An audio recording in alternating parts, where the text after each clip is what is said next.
I filed for bankruptcy, Chapter 13, and the next morning put on my scrubs, drove to the clinic, and walked in like nothing had happened. I had gotten a new job, but with the debt that was building and this lawsuit lurking, we had some big decisions to make. They could have potentially gone after my income. We wanted to do whatever we needed to do to get back on track, to reset our financial situation, and to protect what we had coming in. So we made the difficult decision to file for Chapter 13. You get good at pretending. You get good at avoiding the topic that you don't want to admit the truth about. We certainly never told anyone that we had filed for bankruptcy. I got good at pretending everything was fine. But one of the other problems with that is that it can get pretty lonely. You feel disconnected from people when you can't share what's going on in your life. It's pretty isolating. But it's what I had to do to stay in control and feel emotionally safe, because I just couldn't imagine telling people what was actually going on. I couldn't handle the humiliation or the judgment or criticism that I knew would be waiting for me. That's a specific kind of isolation.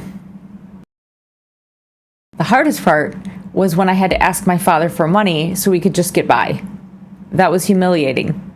So bankruptcy was definitely not pleasant, but the real problem, the real devastation, was owing my father money. I was a 44-year-old woman, successful medical provider, had a family, moved across the country, and I had to call my father to ask him for money. It started with $5,000 just to help us get by, to pay the bills. Then I had asked for another $5,000. This was different than anything I had ever experienced. Yes, the bankruptcy was hard, but it was very transactional. There's the bank, there's the creditors, there's the bankruptcy attorney. You just do what you have to do. It's very matter of fact. But when I had to ask my dad for money, that was a completely different thing. It was personal. It felt like a very specific kind of failure. I had to imagine everything he was thinking about me. He's very type A and rigid and frugal with his money. He has saved his whole life. And here I was, this grown woman, having to admit that I didn't have the money I needed. It was awful. I felt like a complete idiot, a failure. The worst thing is that every time I saw him or talked to him, he would bring it up. When are we going to have them paid back? How are things going? And it just was that whole painful process all over again. It felt like a noose around my neck. And whenever my husband and I would talk about it, it would cause an argument. So I did what I had to do to protect myself. I didn't talk about money around most people. I would go into work, act like everything was fine. I would see my patients. I was a professional. Everyone thought that I had all my shit together. They didn't realize how devastated I felt inside. And when you do that for a while, you get good at it. And if I didn't have a good financial situation, I didn't deserve to feel good about myself. I didn't realize that consciously, but I did it subconsciously, and it showed up in all of my judgments about myself. Money beliefs also represent how we feel about ourselves and our success. My worth was based on my performance, and bankruptcy proved I was a failure. Little by little, we shifted our beliefs around money, and the beliefs about myself followed. I was able to focus on moving forward with new beliefs instead of getting caught up thinking about the past based on the old beliefs. My husband and I started making more money than ever, and this time we were making decisions based on enoughness, sufficiency, and abundance instead of lack, scarcity, and fear. Through deep transformational coaching, which is what I help my clients with now, I was able to release the shame that I carried and use that energy for more productive, beneficial ways, like being present with my family, being grateful for my job, and pouring my passion into coaching others so they didn't have to get to the point of bankruptcy.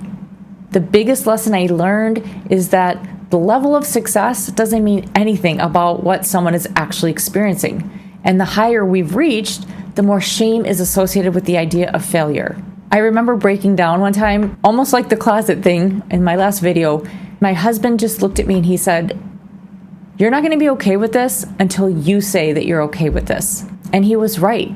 There was nothing that anyone could do or say that was going to make me feel better about the situation until I told myself that it was okay, that I'm not a failure, that we were doing what we had to do and we were going to pay him back. In fact, we were on track to pay him back. I needed to change what I thought filing for bankruptcy actually meant about me as a person, as a professional, as a mother, as a wife, as someone who could be financially successful.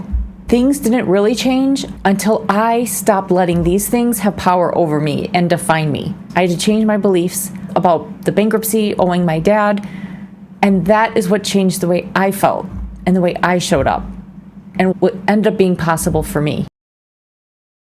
The reason why I'm here able to share this story with you today is because I did that work. I redefined what success means to me. I let go of the belief that my worth and my value is dependent on my financial situation. I let go of the story that I was telling myself about filing for bankruptcy and asking my father for money. It's not the dollar amount. It's what you believe about the dollar amount. It's what you believe about yourself. It's about what you believe about what's possible. That woman crying on the closet floor, she thought she ruined her family's life. But she actually discovered something so profound. And not only can I now teach my family, my daughters, how to change their money beliefs, I get to share my wisdom with you. In the next video, I'm going to tell you exactly what happened, how I bought a beautiful house in Phoenix, the best one we've ever had. And then a year later, we were able to secure a loan that is the most difficult loan to get, that gets us on track to paying off our house in 5 years. So please subscribe so you don't miss the final part of this story and where we're at now.